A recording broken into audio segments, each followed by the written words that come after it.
Hello, and welcome to Driving in the Dark. This is Volume 2 of the Discography Speed Round. I just finished recording the one for Magnetic Field, and I mentioned again that I was probably going to do a couple more this week. But, it's late at night. I took 2 sleeping pills that haven't kicked in yet. I'm over-caffeinated, smoked a few too many cigarettes. So I think I'm just hyper enough, and also just starting to get sleepy. Enough that I can do a couple more, because I'm not going to fall asleep for a little while anyway. So let's hit a really big one, the Kinks. If you haven't listened to the Magnetic Fields video, Discography Speed Round is a special segment on Driving in the Dark when I go through a band's entire back catalog and review each album in order in 60 seconds or less.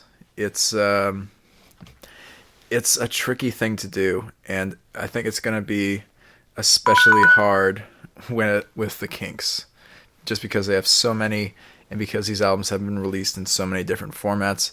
But let's see if I can do it. The last one was hard enough. Let's see if I can do it with a big one. Alright, and we're going to start with their first album, the self-titled album, just the Kinks. This album was pretty much put out to capitalize on the success of their hit, You Really Got Me.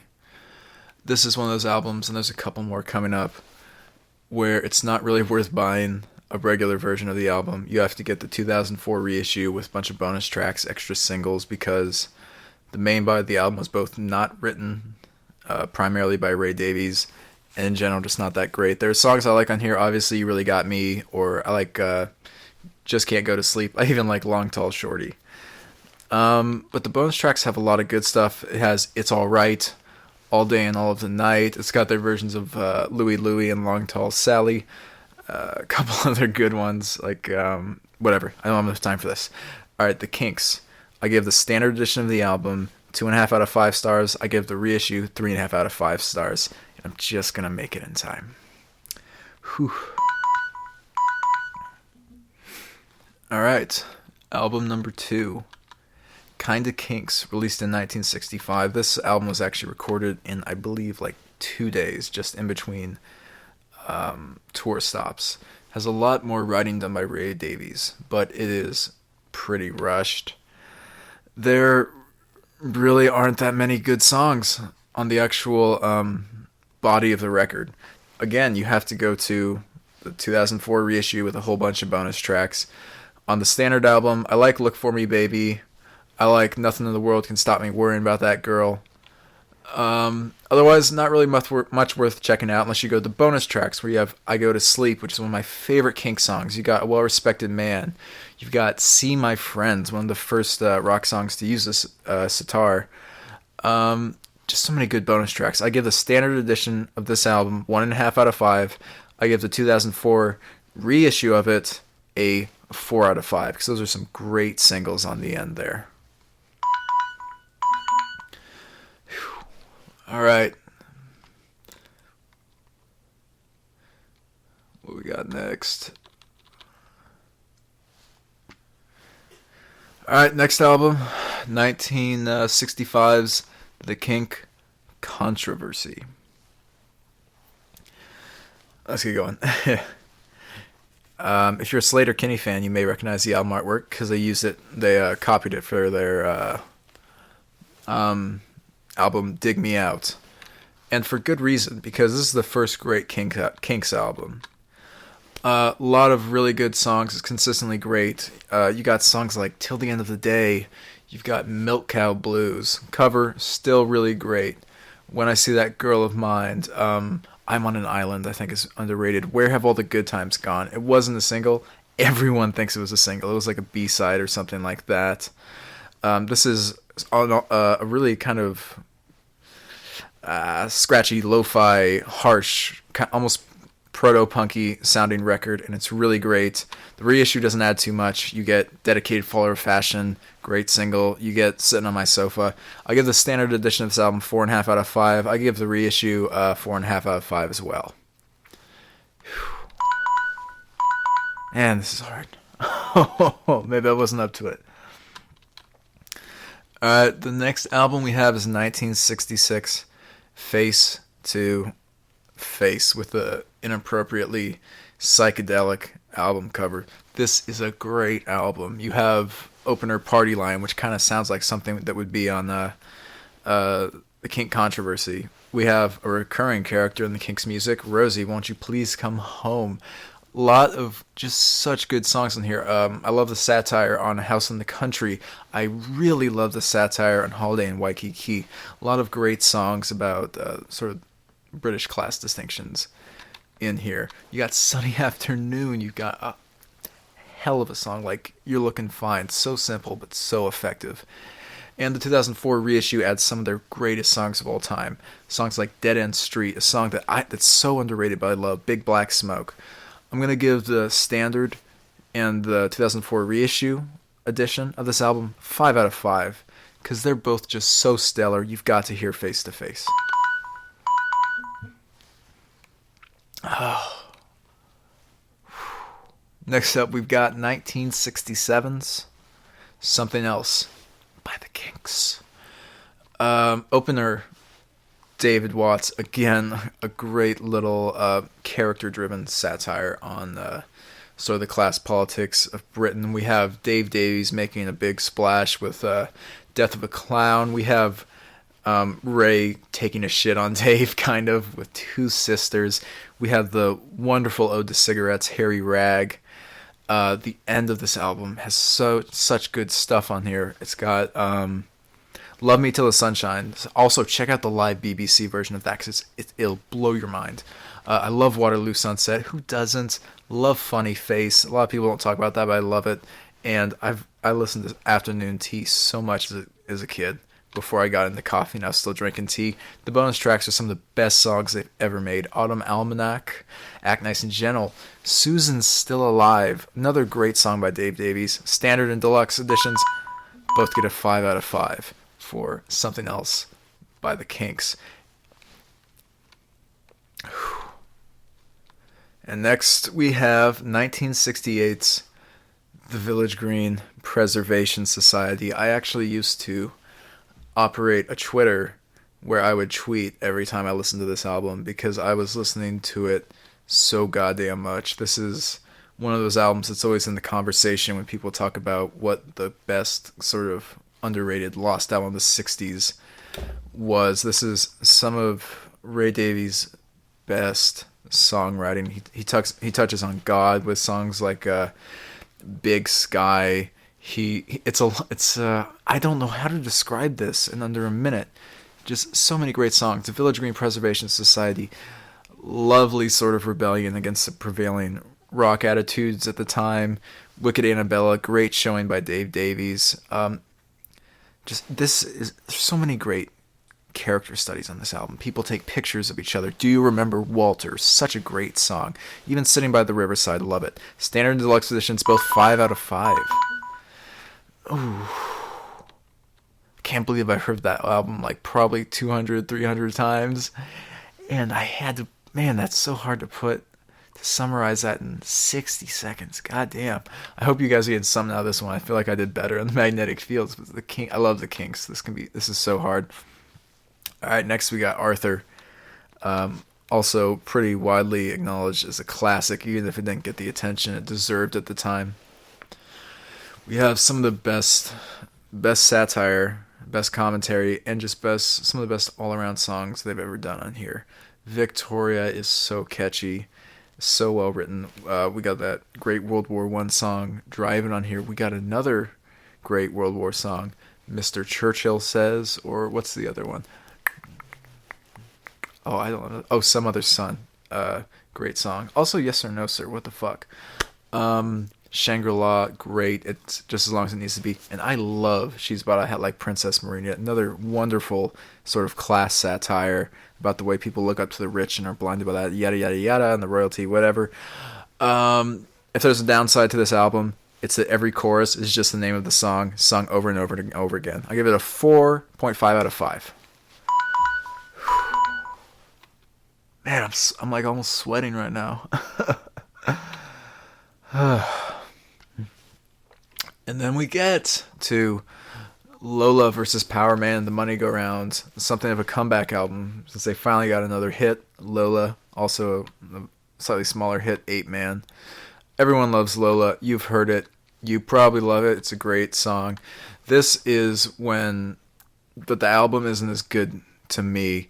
Ray really gets a lot whinier, a lot more self-obsessed, and really self-pitying to the point that it's unflattering. Look at songs like "Get Back in Line" or "Power Man" or "Got to Be Free." Even a lot of the songs on here just don't work, aren't worth listening to. But there's great stuff still. Obviously, there's Lola, but then I really love Dave Davies' showing on Strangers. That might be the best song he wrote in his time with the Kinks. I also love Denmark Street, The Money Go Round. 8 Man is good to listen to every once in a while, but just doesn't quite work for me as an album. Lola, I'm going to give 3.5 out of 5.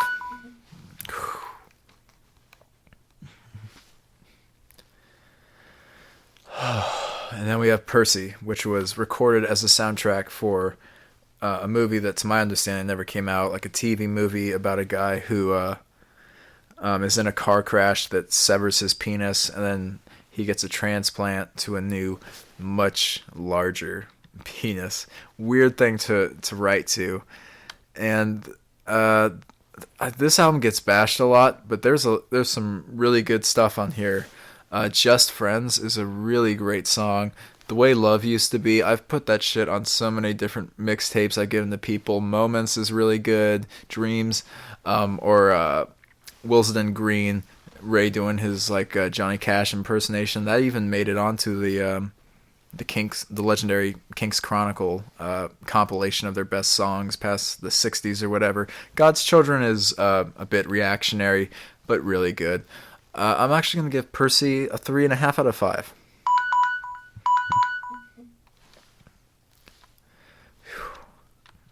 Muswell Hillbillies is the next album. I'm not even going to say when it was made, because man, this is... and now I've lost track. I'm wasting so much time. But this is... I love this album. The concept behind it was just Ray is, on the one hand, sort of gentrification in a sense.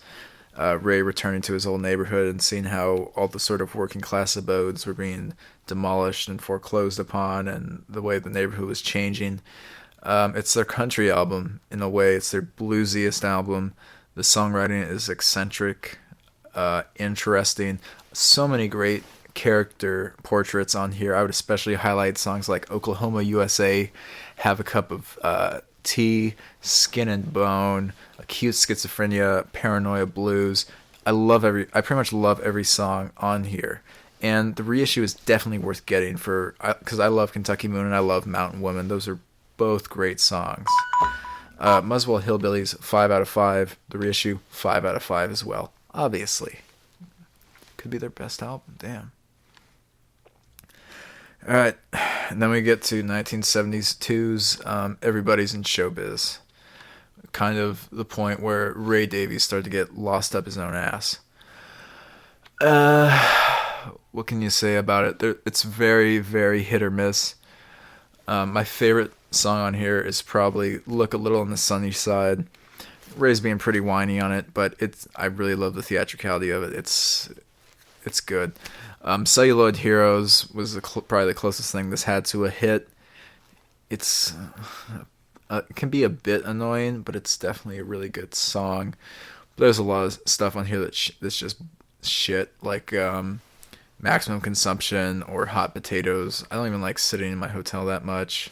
The live album that came with this is a double EP. The live album's not really worth listening to. Everybody's in Show Business. I'm going to give that 2.5 out of 5.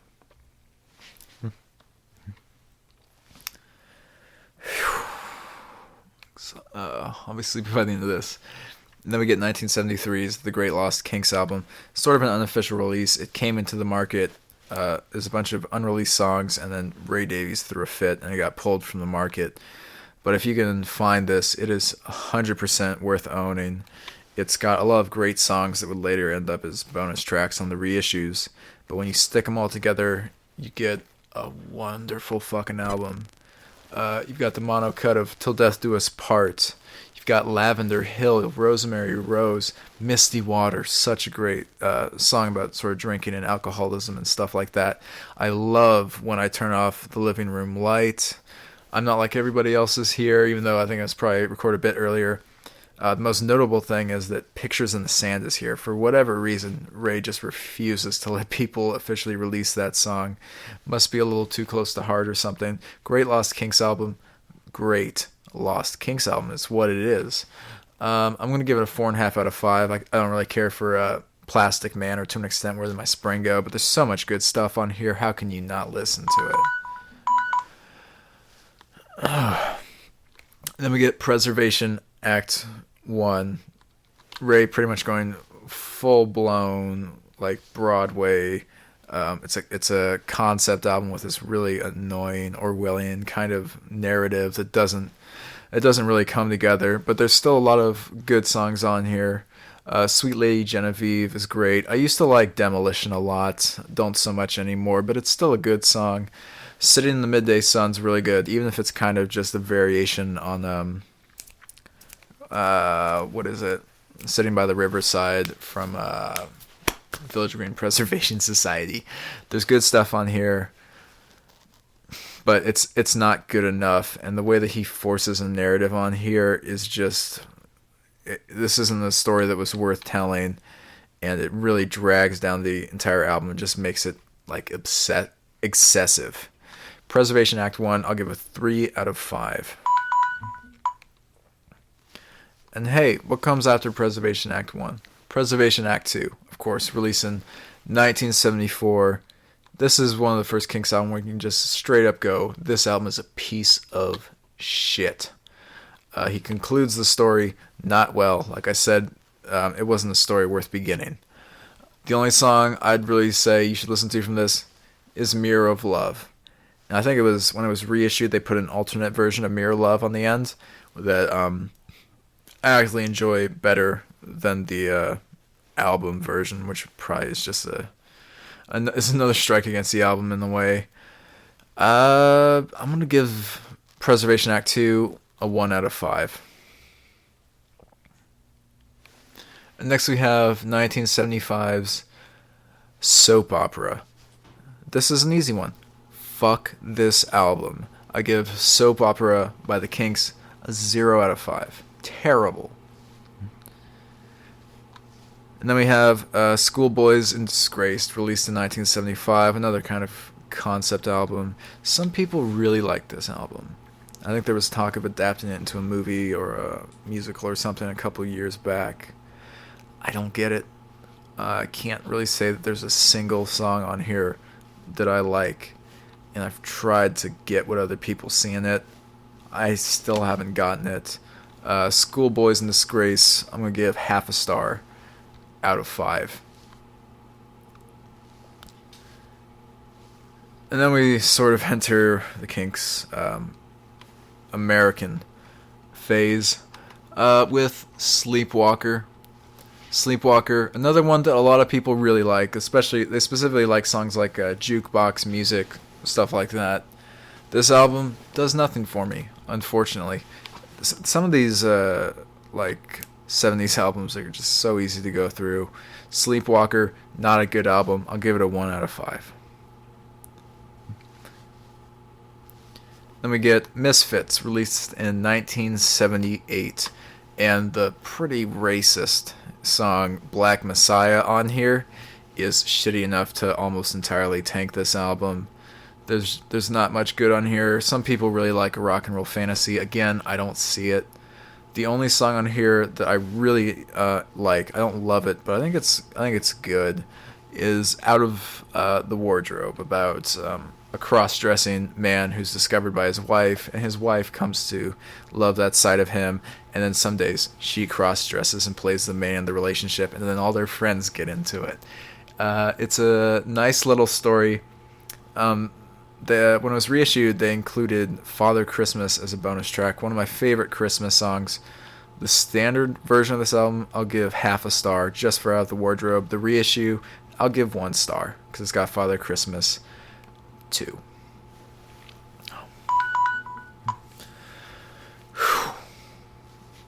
Low Budget, next album released in 1979.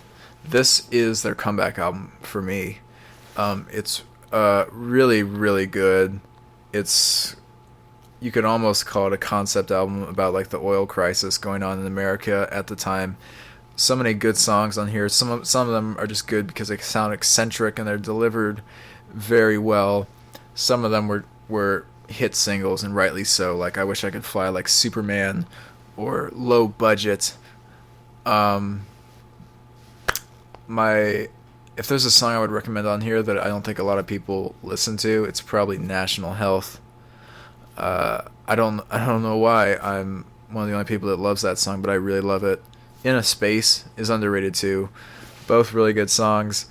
There's not really much of a low point on Low Budget. Like the Kinks have had so many comeback albums. This is one of them. I'm gonna give it a 4.5 out of 5. Then we have One for the Road. I skipped their earlier live album just because it's kind of a bullshit album. One for the Road, I think, is actually quite good.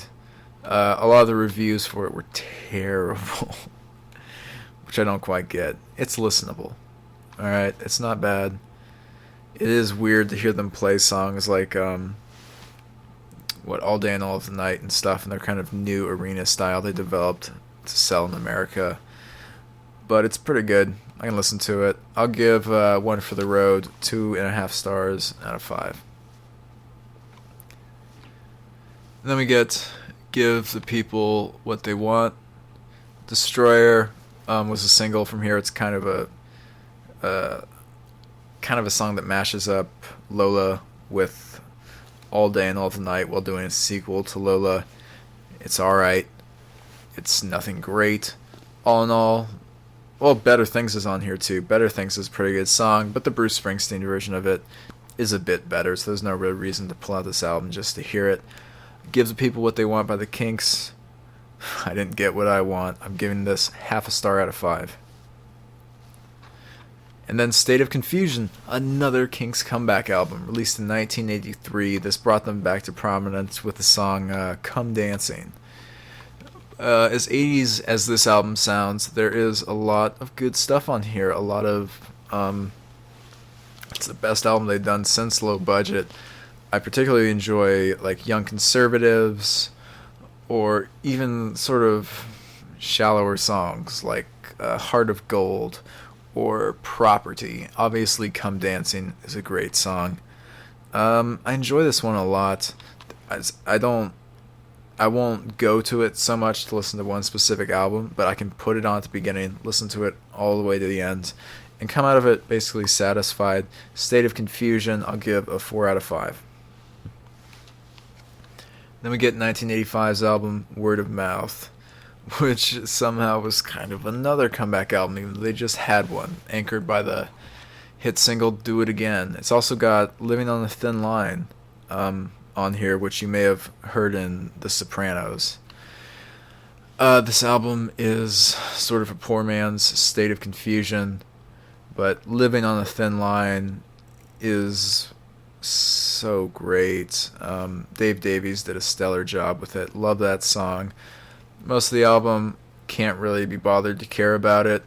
Word of Mouth, 1984, I'll give 1.5 stars out of 5. Then we get Think Visual, released in 1986. I like Working at the Factory a lot, even though it sort of, it's just about how the music industry sucks, basically. And when Ray's whining about the music industry, he usually isn't producing very good music. I like that song, but not that much. Think Visual by the Kinks, 0.5 star out of 5. UK Jive, released in 1989. Another album where Dave Davies has the best song on it. Dear Margaret, sort of a diss song aimed at Margaret Thatcher. I like it a lot. I kind of have an affection for Looney Balloon by Ray. Conveniently, those are track 9 and 10 in order on the album. So I can just listen to those two and do my best to forget the rest of the album, because it sucks, pretty much. UK Jive, I'll give 0.5 star out of 5. Then we get the Kinks' last proper album, Phobia. Some people liked it a lot. Most people fell in the middle of the road. I don't really care for it. By this point in 1993, they barely even really sounded like the Kinks, and they weren't doing. And Ray was certainly almost past his prime until he started releasing solo albums. Oops, that was the timer for the last album. I'm still within the rules. I like what is it? Hatred, a Duet is a good song on here. The rest of it I don't really care about. Phobia, half a star. Then we have To the Bone, their acoustic, a sort of live acoustic album recorded in a studio. A lot of really good stuff on here. It's nice to hear a lot of their classics played in a different and unique way. The only issue with it is that when it was released in the U.S., I believe they excised the live acoustic version of Autumn Almanac, and it's one of the best versions they've ever done of that song. Really, really good stuff. I'd give the UK version of To the Bone a 4 out of 5. I'll give the American version a 3 out of 5. And that is the Kinks discography. This has been Discography Speed Round. I don't know how well this one turned out. Some of these albums were really hard to sum up in a minute or less, especially because I love them so much. But hopefully it comes out alright. And that's pretty much it. If there's an artist you'd like me to do a Discography Speed Round for, you can email me at driveinthedarkpodcast@gmail.com, or you can hit me up on Twitter at DITDpodcast.